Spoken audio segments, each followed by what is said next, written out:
আমাদের গন্তব্য আছে, গন্তব্যের যাত্রী আমরা, গন্তব্যের দিকে চলমান, ধাবমান এবং ছুটতেছি। দিন রাত আমাদেরকে গন্তব্যের দিকে আগে করতেছে। গন্তব্য হলো কবর, আখেরাত। প্রস্তুতি নিয়ে যেতে হবে, প্রস্তুতি। গরিব যদি বলে আমি গরিব, আল্লাহ গরিবকেও বলে দারিদ্রতার ভিতরে প্রস্তুতি নাও, জান্নাত তোমার অনেক কাছে।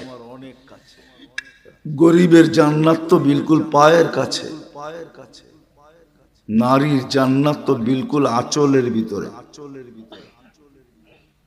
যুবকের জান্নাত অনেক কাছে। আমাদের প্রত্যেকের জান্নাতই কাছে। এই উম্মতের জন্য বেশি চান নাই। আমি তো সব জায়গায় বলি, এই জায়গায় বলতেছি। এই জন্যই আল্লাহ আমাদেরকে ছোট একটা বয়স দিয়েছেন, আমাদের জন্য বেশি দৌড়ায় জান্নাত না নিতে হয়। প্রিয় পাত্রকে মানুষ খাটায় কম, বাপ খাটতে খাটতে বুড়া হয়ে যায়। যদি জিজ্ঞাসা করে এত খাটেন কেন, সন্তানের জন্য। প্রিয় পাত্রের জন্য বাপ খাটতে থাকে। আল্লাহ আমাদেরকে বেশি খাটাইতে চান না। আল্লাহ চান অল্প সময় কাটায় যেন জান্নাতে চলে যেতে পারি। এই জন্য আমাদেরকে 60-70 বছর বয়স দিয়েছেন, বেশি দেন নাই। বেশি দিলে বেশি খাটতে হইতো। এটাই চিরাচরিত নিয়ম, যার বয়স যত বেশি পাইছে তাদেরকে তত খাটতে হয়েছে। নূহ আলাইহিস সালাম 950 বছর, 950 বছরই খাটতে হয়েছে। কোরআন বলে দাওয়াতু কওমি লাইলাম ওয়া নাহারা, রাত দিন খাটতে হয়েছে। আমাদের বয়স 60-70 বছর, বেশি খাটতে হবে না। আবারও বলতেছি, আমরা আমাদের গন্তব্য আছে, গন্তব্য। আমরা এক গন্তব্যের থেকে আসছি আরেক গন্তব্যে পৌঁছবো, এক জায়গার থেকে আসছি আরেক জায়গায় পৌঁছবো, এক স্থান থেকে আসছি আরেক স্থানে আমরা পৌঁছবো। আর আমরা 24 ঘন্টা ওই দিকে চলমান। কোন মতে আমাদের গতিকে কেউ থামাইতে পারবে না, যতক্ষণ পর্যন্ত সীমা রেখায় পা না দিবে। গতি থামানো যাবে না। এই ছোট জীবনটার গতি থামানো যায় না। মেশিন আসে নাই, কোনোদিন আসবে না যে মানুষের গতিকেও পাওয়ার ব্যাংকে ভৈরা আবদ্ধ করে রেখা দিবে। এটাই সত্য, এটাকে থামানো যাবে না। এটা চলবে, তার গতিতে চলবে, আমার গতিতে না। যদিও সারাদিন বইলা বেড়াই জীবনটা আমার, কিন্তু এটার গতি আমার হাতে না। যদিও বলি দেহটা আমার, কিন্তু এটার কোনো অঙ্গের কন্ট্রোল আমার হাতে না। কি সত্য তো না? মানেন না? দেহর কোনো অঙ্গের কন্ট্রোল আমার হাতে না। অস্তিত্ব যিনি দিছেন, এটার বয়সের গতিও ওনার হাতে, দেহের গতিও ওনার হাতে। আমরা গন্তব্যের দিকে চলতেছি, কিন্তু প্রস্তুতি নিয়ে যেতে হবে।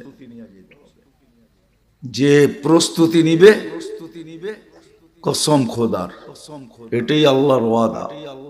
যে প্রস্তুতি নিবে, যে প্রস্তুতি নিবে, সত্য এটাই, সেই কামিয়াব, সেই সফল। চাই যত গরিব ঘরের মেয়ে হোক, চাই যত গরিব ঘরের ছেলে হোক, চাই সে দুনিয়াতে যত গরিব হোক, মাসের পর মাস যদি চুলা নাও জ্বলে, আর যদি প্রস্তুতি নিল, তো কোরআনের কথাই সত্য, ইউতিহি মুলকান কাবীরা, আল্লাহ বলে বড় রাজত্ব তোমার জন্য অপেক্ষা করতেছে। জান্নাতের রাজত্ব তোমার জন্য। সবচেয়ে ছোট পরিধি কতটুক এটাও বলে দিছে, বিআশারি আমসালিদ দুনিয়া, দুনিয়ার 10 গুণ বড়। 2,40,000 মাইল পরিধি পাওয়া যাবে। সাজানো পরিধি, কিচ্ছু সাজাইতে হবে না। হ্যাঁ হ্যাঁ, আল্লাহ পরিবেশ দিয়া দুনিয়াটা সাজাইছে। শুধু পরিবেশ দিয়া নদী নালা গাছপালা তরুলতা পাহাড় পর্বত ফুল ফল দিয়ে আল্লাহ দুনিয়াটা সাজাইছেন। বাকিটুকু আমাদেরকে মাথার গাম পায়ে ফেলে সাজাইতে হইতেছে। বহুত লোক এখানে আছে, জীবনটা পার হয়ে গেছে, এখন পর্যন্ত টিনের ঘর ছাইরা দুইটা ইট বসাইতে পারে না। নাই এই গ্রামে? হ্যাঁ, জীবন পার হয়ে গেছে, টিন ছাইরা আজ পর্যন্ত দুইটা ইটের গাঁথনি লাগাইতে পারে নাই। বাংলাদেশ ছেড়া মালয়েশিয়া ঘুরে এসা দেখছে, তারপরও লাগাইতে পারে নাই। দেশ ছেড়া দেশান্তর হয়ে দেখছে, জান্নাত পুরাটা সাজায় রেখে দিছে। শুধু যায়া বুক করা শুরু করবো, আর কিচ্ছু না। একটু সাজাইতে হবে না, না বিল্ডিং না সিল্ডিং, সব সাজানো আছে। এমন কিছু নাই যেটা সাজানো না আছে। শুধু কোরআন বলেন নাই, হাদিস বলেন নাই, আল্লাহর রসুল চোখে দেখা ঈশা বলছেন। পুরাটা ঘুরা ঘুরা দেখছেন, খুঁটা খুঁটা দেখছেন, প্রত্যেক গলি দেখছেন, এরিয়া দেখছেন। পুরা একটা দেখেন না, 8টা দেখছেন। 8টা জান্নাত না, পুরা 8টাই দেখছেন। কোন আলেম বলবে না এই কথা যে আল্লাহ রসুল একটা দেখা আসছে, বাকিটি দেখেন নাই, না সব দেখা আসছে।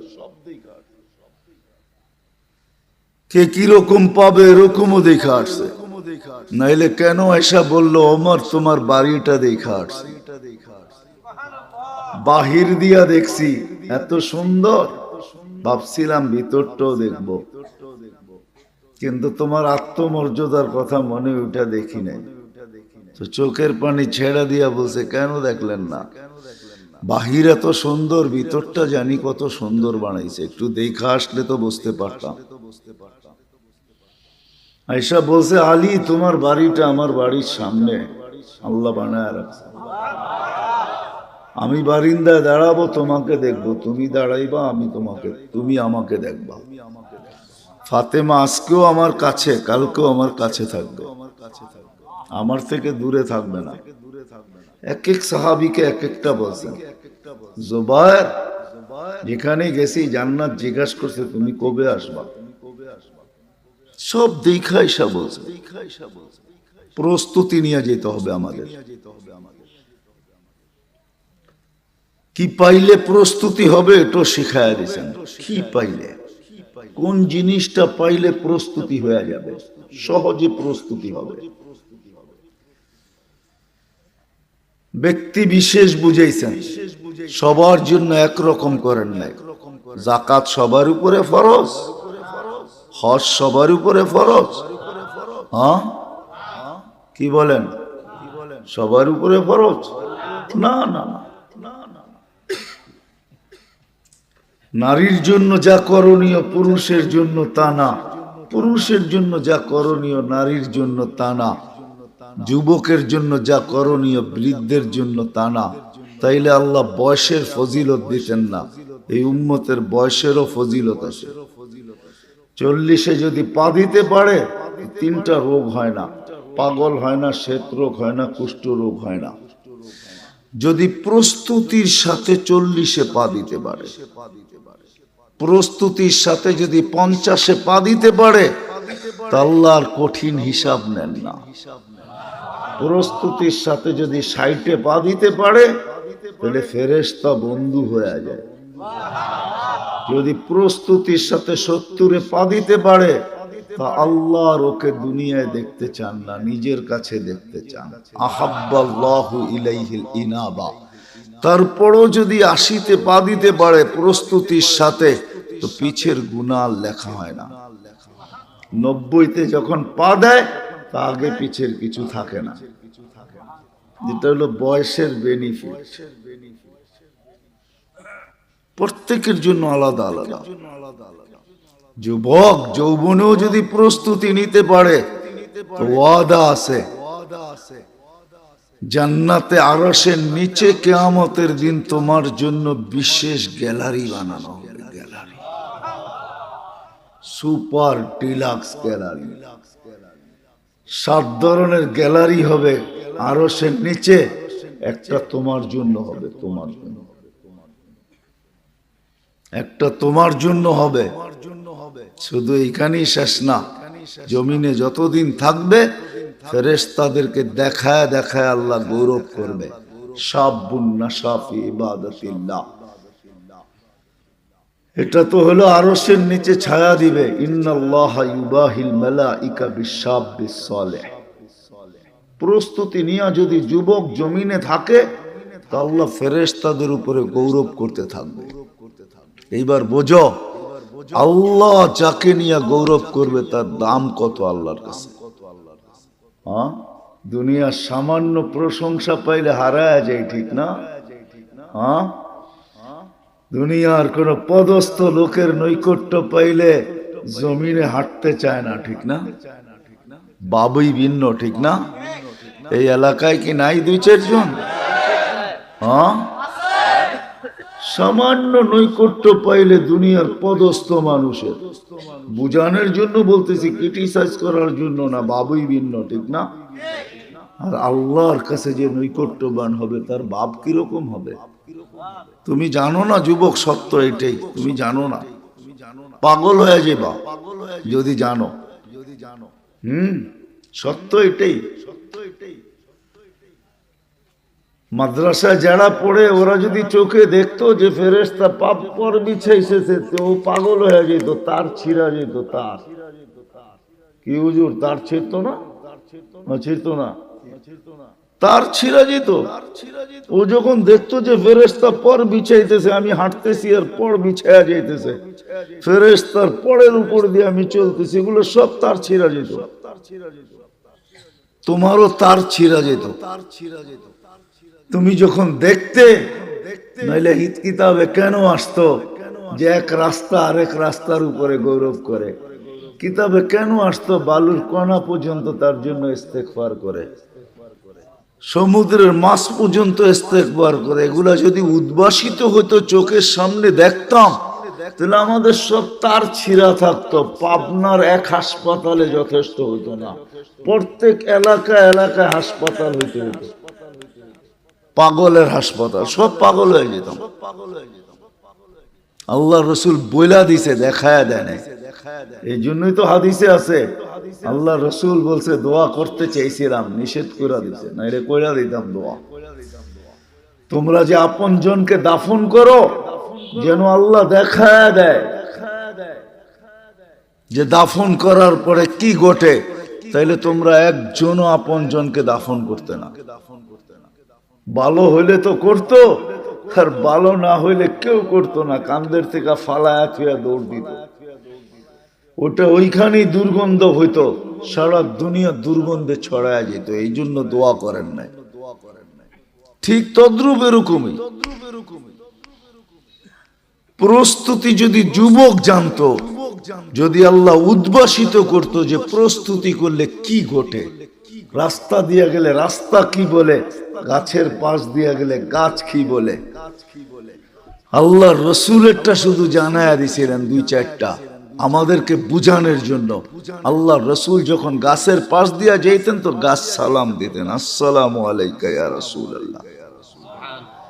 এখনো মসজিদে সাজারা মক্কায় রাখা আছে, রাখা নাই? হ্যাঁ, ওটা কোন সাজারা, কোন গাছ যে আল্লাহ রসুলকে সালাম দিত? এখনো পাথর রাখা আছে, যেই পাথর আল্লাহ রসুলকে দেখা সালাম দিতেন। আমাদের যদি এরকম হইতো তাহলে আমরা পাগল হয়ে যেতাম। আল্লাহ রসুল তো সইতে পারছেন, আমরা সইতে পারতাম না, আমরা তো পাগল হয়ে যেতাম, মাথা নষ্ট হয়ে যেত। এই জন্য আমাদের গন্তব্য আছে, আমরা গন্তব্যের দিকে ধাবমান, চলমান, ছুটতেছি, গন্তব্য আমাদের দিকে আসতেছে।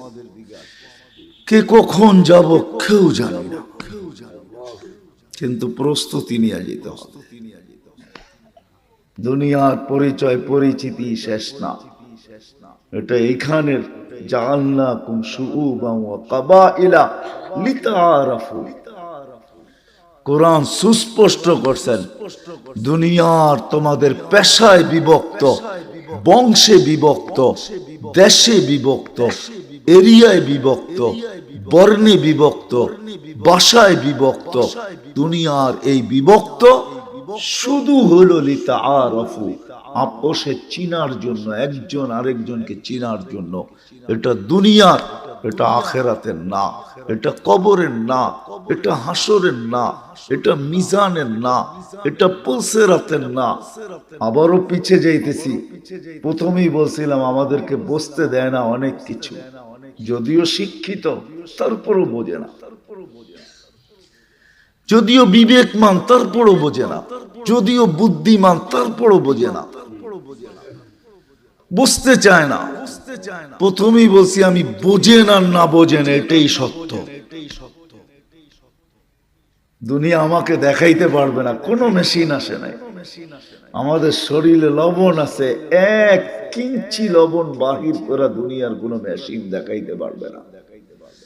আমাদের শরীরে চিনি আছে, দুনিয়ার কোনো মেশিন নাই আমাদের থেকে চিনি বাহির করে 1 রোয়া দেখায় দিবে। আমাদের শরীরে লোহা আছে, দুনিয়ার কোনো মেশিন আসে নাই, 1 ইঞ্চি লোহা বাহির করে দেখায় দিবে। কিন্তু দুনিয়া এটা মানেন না? মানেন না? নাইলে আয়রন ট্যাবলেট কেন খায়? নাইলে সুগার কেন বাড়ে? ঠিক না?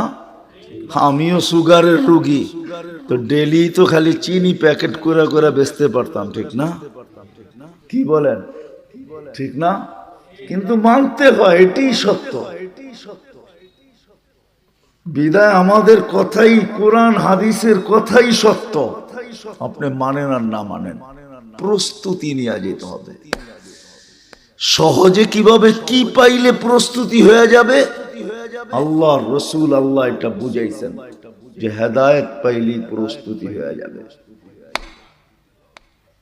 এই জন্যই সূরা ফাতিহায় প্রত্যেককে বলছে ইহদিনাস সিরাতাল মুস্তাকিম। আল্লাহ হেদায়েত দিয়া দেন, কিচ্ছু চাই না। এক গাদা প্রশংসা করছে আল্লাহ, আলহামদুলিল্লাহি রাব্বিল আলামিন আর রহমানির রহিম মালিক ইয়াউমিদ্দিন ইয়াকা না'বুদু ওয়া ইয়াকা নাস্তাঈন। তখন আল্লাহর রহমত জোশে আসছে, তুই চাবি তো আমার কাছে, কি চাবি? আল্লাহ ভাবছেন বান্দা চাইতে কিনা চায়া ফেলে। কেউ হয়তো 2টা ইটের একটা ঘর চায়া ফেলবে, কেউ হয়তো 2খান ইট, 2খান আরে কি বলে টিনের একটা ঘর চায়া বলবে। এক যুবক হয়তো চায়া বসবে আমাকে একটা বাইক দিয়া দেন, কেউ বাচ্চা চায়া বসবে আমাকে একটা সাইকেল দিয়া দেন, কেউ এটা চাবে সেটা চাবে, মন মতো ইচ্ছা মতো এমন জিনিস চায়া বলবে যেটা কোনো দামই আমার কাছে নাই। নাইলে আল্লাহ কেন আমাদেরকে বুঝাইতেন লাউ কানাতিদ দুনিয়া ইনদাল্লাহি তাদিলু জানাহা বাউদা মা সাকা কাফিরান শুরবাতা মা। সমগ্র দুনিয়া যদি তার ভান্ডার সহ, সমস্ত খনি সহ, সমস্ত ভান্ডার সহ আমার কাছে মশার পরের সমান দাম হতো, তাহলে কোন খোদা দ্রোহীকে, যুবক 5 বেলা আল্লাহ ডাকে আর তুমি গার বেকা করে করে চলে যাও মসজিদের সামনে দিয়া, যদি দুনিয়ার দাম মশার ডানার সমান হতো তাহলে তোমাকে 1 ঘোট পানি পান করতে আল্লাহ দিতেন না। তুমি জানো না পানির ভিতরে কি আছে? তোমার শিক্ষায় যদি বলে যে আমি আল্লাহর পানি করব না, আমি তো হাইড্রোজেন আর অক্সিজেন মিলায়া পান করতে থাকবো, তুমি পান করতে পারো 1 দিন 2 দিন 1 সপ্তাহ 2 সপ্তাহ, 30 দিন যাবে না তুমি বিছনায় পড়বে। তোমাকে নিয়ে যেতে হবে আজিমপুরে, হাইড্রোজেন অক্সিজেন মিলায়া পানি হয়, এটাই তোমাদের বিজ্ঞানের থিওরি। কিন্তু পান করে দেখো 1 মাসে আজিমপুর, কেননা ওই পানির ভিতরে হায়াত নাই, জীবন নাই। আল্লাহর পানির ভিতরে শুধু হাইড্রোজেন, অক্সিজেন নাই, জীবন আছে, জীবন। এই জন্যই আল্লাহ বলছেন, দুনিয়ার দাম যদি হইতো মশার ডানার সমান, কোন খোদাদ্রোহীকে, আল্লাহকে মানবে না আর আল্লাহর পানি ব্যবহার করবে, কাউকে পানি ব্যবহার করতে দিতেন না। দশম খোদার এটার কোনো দাম নাই, এই জন্য দিতেছেন। আল্লাহ জানে এটা দামহীন, এই জন্য পানি দিয়া যেতেছে, এই জন্য অক্সিজেন দিয়া যেতেছে। আল্লাহ জানে এটার ভিতরে যা আছে কোনো দাম নাই,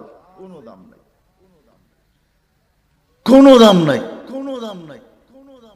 এই জন্য খুশি হওয়ার পরে, প্রশংসা এক গাদা করার পরে আলহামদুলিল্লাহি রাব্বিল আলামিন আর রহমানির রহিম মালিকি ইয়াউমিদ্দিন ইয়্যাকা না'বুদু ওয়া ইয়্যাকা নাস্তাঈন, যখন খুশি হয়ে গেছেন তখন বলছে চা কি চাবি, তখন নিজেই ভাবছেন এ তো ওইটাই চাবে যেটা চোখে দেখে, এ তো ওইটাই চাবে যেটা কানে শোনে, এ তো ওইটাই চাবে যেটা সারাদিন ভাবে। কি সারাদিন কি ভাবি? বোঝেন আমার কথা? এটাই তো ভাবি, ঠিক না? হ্যাঁ, আরেকটা বলবো, সারাদিন তো এই ছোট জীবনটা নিয়ে ভাবি, সারাদিন তো দেহটা নিয়ে ভাবি। আল্লাহ বলে ও তো এটাই চাবে, আর কি চাবে?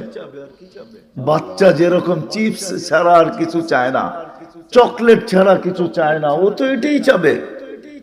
আল্লাহ বলে এটার তো কোনো দামই নাই, ও তো এটাই চাবে।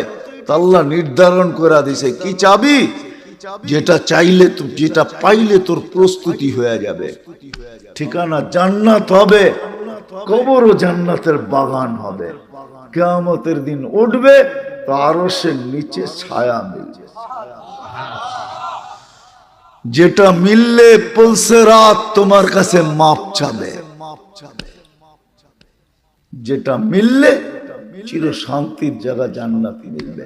তো আল্লাহ নির্ধারণ করছে আমার কাছে চাও, ইহদিনাস সিরাতাল মুস্তাকিম, সিরাতে মুস্তাকিম চাও।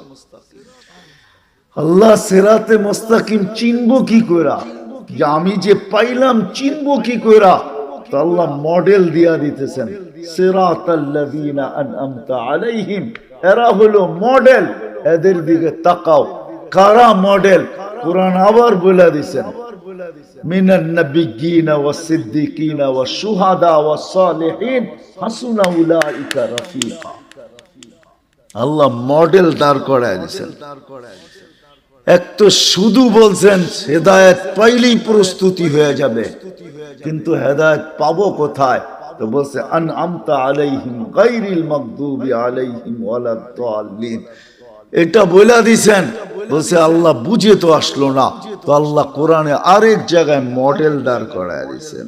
এরা হলো হেদায়েত পানেওয়ালা মডেল, এদের পিছনে চলো, এদের অনুকরণ করো, এদের অনুসরণ করো, এদের মতো নিজেকে বানাও।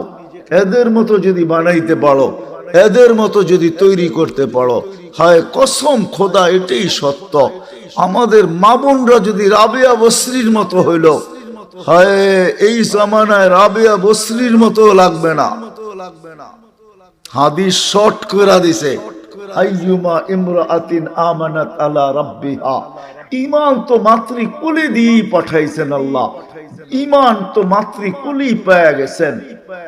সাল্লাত খামসাহা ওয়া সামাত শাহরাহা, 5 ওয়াক্ত নামাজ পড়লো, রমজানের রোজা রাখলো, আতাআত বালাহা, স্বামীর অনুগত হইলো, শরীয়ত মোতাবেক পর্দা করলো। হায় আল্লাহর রাসূল বলেন জান্নাতের 8 দরজা হইতে যেটা দিয়া মনে চায় ঢুকো। সহজ করে দিয়েছেন। যুবক তোমার জন্য সহজ, নারীর জন্য সহজ, পুরুষের জন্য সহজ, সবার জন্য সহজ। প্রস্তুতি নিয়ে যেতে হবে। কিভাবে প্রস্তুতি নিবে? এক জিনিসে প্রস্তুতি কি করে হয়, এক শব্দে বুঝিয়ে দিছেন, ইহদিনাস সিরাতাল মুস্তাকিম। সারাদিন চাও, রাগ হয়ে যাবেন? বলবো? হ্যাঁ বলবো। নামাজে তো ইহদিনাস সিরাতাল মুস্তাকিম বলি, এইখানে পীরের মুরিদও আছে, আমি চেহারা দেখতেছি, একজনও নাই যে নামাজের বাহিরে তসবিহ নিয়া ডেলি 100 বার পড়ছে ইহদিনাস সিরাতাল মুস্তাকিম, ইহদিনাস সিরাতাল মুস্তাকিম, ইহদিনাস সিরাতাল মুস্তাকিম। আপনি লা ইলাহা জিকির করেন তো ইহদিনাস সিরাতাল মুস্তাকিম কি চাওয়া যায় না? না যায় না? হ্যাঁ, নামাজের বাইরে কয়জন আল্লাহর কাছে চাই ইহদিনাস সিরাতাল মুস্তাকিম, ইহদিনাস সিরাতাল মুস্তাকিম।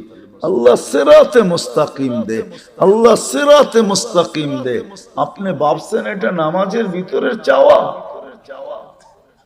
নামাজের ভিতরে যদি চাওয়া বাধ্যতামূলক হয় তো নামাজের বাহিরে চাওয়া আরো উত্তম, আরো প্রয়োজন। কজন চায় বলেন? রাগ হয়ে গেলেন? হ্যাঁ, উচিত ছিল হেদায়েত পাইলেই প্রস্তুতি হয়ে যাবে। শুধু আখেরাতের প্রস্তুতি হবে না, দুনিয়ার প্রস্তুতি হবে। দুনিয়ার বিশ্বাস হয় না? হ্যাঁ, আজকে সন্তান হেদায়েত পায় না বিদায় মা বাবা চিনে না, মা বাবা হেদায়েত পায় না বিদায় সন্তান চিনে না। যদি চিনতো সন্তান যে সন্তান কি জিনিস আমার, যদি চিনতো তাইলে কোন সন্তানকে মা বাবা প্রাপ্ত বয়স্ক হওয়ার পূর্ব মুহূর্ত পর্যন্ত এমন জায়গায় একটা সেকেন্ড ব্যয় করতে দিত না যেই জায়গায় ব্যয় করার দ্বারা এই সেকেন্ডটা তার পক্ষে আসে নাই। তাইলে প্রত্যেক মা বাবা সন্তানকে প্রাপ্ত বয়স্ক পর্যন্ত বলতো, তুই প্রাপ্ত বয়স্ক হওয়ার পরে যেথায় খুশি তেথায় চলে যা, আমার কোনো আপত্তি নাই। কি পড়বি আমার আপত্তি নাই, কি করবি আমার আপত্তি নাই, কেমন চলবি এটা আমার কোনো আপত্তি নাই। কিন্তু যতদিন পর্যন্ত তুই প্রাপ্ত বয়স্ক না হস অতদিন পর্যন্ত তোকে আমি আমার কন্ট্রোলে রাখবো, তোকে আমি সঠিক জায়গায় তোর সময়টাকে ব্যয় করাবো। কেননা তুই যত ন্যাক করবি সব আমার আমল নামায় আসতে থাকবে। জিজ্ঞাসা করেন এই ছোট বাচ্চাগুলা যারা মাদ্রাসায় পড়ে এদের কোনো আমল নামা নাই। বলো হুজুর যে এদের সওয়াব লেখা হয়? কি লেখা হয়? রফিউল কলম, কলম উঠানো। এদের সওয়াব যায় কোথায়? মা বাবার আমল নামায় যায়, মা বাবার আমল নামায়। প্রাপ্ত বয়স্কে যদি অল্প বয়সে হাফেজ হয়ে যায়, মা বাবার আমল নামা হেফজে কোরআনের সওয়াব লেখা হয়। শুধু শুধু তো কিয়ামতের দিন তাজ পড়াবে না। তাইলে কোন মা বাবা তার সন্তানকে প্রাপ্ত বয়স্ক হওয়ার আগে ওই জায়গায় সময়টাকে ব্যয় করাইতো না যেই জায়গায় ব্যয় করানোর দ্বারা সময়টা তার আমল নামায় আসে না। তাহলে প্রত্যেক মা বাবা ওই জায়গায় ব্যয় করতেন যদি হেদায়েত পাইতো। যদি হেদায়েত পাইতাম কোন সন্তান মা বাবাকে বৃদ্ধাশ্রমে দিয়ে আসতে পারে না। যদি হেদায়েত পাইতো কোন সন্তান মা বাবার সামনে চোখ বড় করতে পারে না। চোখ বড় করা বোঝেন? ওয়াসাইনাল ইনসানা বিওয়ালিদাইহি ইহসানা, আল্লাহর চিৎকার, কোরআনের চিৎকার। মা বাবার সাথে সদয় ব্যবহার করো। ওয়াকফিদ লাহুমা জানাহা যুল্লি মিনার রাহমা ওয়া কুল লাহুমা কওলান কারীমা। তাহলে ও বুঝতো যে আমি শুইব, মা বাবা আমার উপর দিয়া চৈসা যাবে, উফ পর্যন্ত করবে না। চোখ বড়, বাবার কলার ধরবে মোবাইলের জন্য, যা খুশি তা বলে যুবকরা। মা বাবা মোবাইল দিতে পারে না, অ্যান্ড্রয়েড সেট দিতে পারে না, নতুন ব্র্যান্ডের বাহির হয়েছে দিতে পারে না, টাকা দেয় নাই, দিতে দেরি করতেছে, যা খুশি তা বলতেছে। এমন পর্যন্ত বলতেছে জন্ম দিলা কেন, তোমার পিঠে পয়সা নেওয়া দরকার। কি যুবক রাগ হয়ে গেল? বলো না, না বলো না, তুমি জানো পেটে রেখে কি কষ্ট করছে? জানো? হিমালয় উঠানো এর চেয়ে সহজ। আল্লাহ হিমালয় উঠানোকে সহজ বলেন নাই, কঠিন বলেন নাই। আল্লাহ বলছে ওয়াহনুন আলা ওয়াহনিন। কোরআন হুজুরদেরকে তর্জমা জিজ্ঞাসা করো, ওয়াহনুন আলা ওয়াহনিন। তোর মা তোকে পেটে নিয়া কষ্টের স্তূপ জমায় দিছে, কষ্টের পাহাড়ের উপরে পাহাড় রাখছে। বাবা সারা দিন পরিশ্রম করে নিজের ইজ্জতকে, আমিত্বকে, নিজের ব্যক্তিত্বকে জমিনের সাথে মিশায়া দিয়া, হায় ঢাকা শহর কেন, এই গ্রামের বাইকালো মাঝে মাঝে থাপ্পড় খায়া বাড়িতে ফিরে। গালি তো ডেলি খায়, ঠিক না? না খায় না? কি যুবক তোমরা গালি দাও না? সুযোগ পাইলে তো থাপ্পড়ও বসায় দাও, ঠিক না? না দাও না? ও থাপ্পড় কার জন্য খাইছে? ওর জন্য? কার জন্য? বিবি বাল বাচ্চার জন্য। তারপরের দিনও বাইক নিয়ে বেরিয়েছে, অটো নিয়ে বেরিয়েছে। যদি ওরা জিগে কালকেই তো দেখলাম থাপ্পড় খাইতে, চোখের পানি ছেড়ে দিয়া বলবে বিবি বাল বাচ্চা আছে। এদের দিকে তাকায় বাহির হইছে।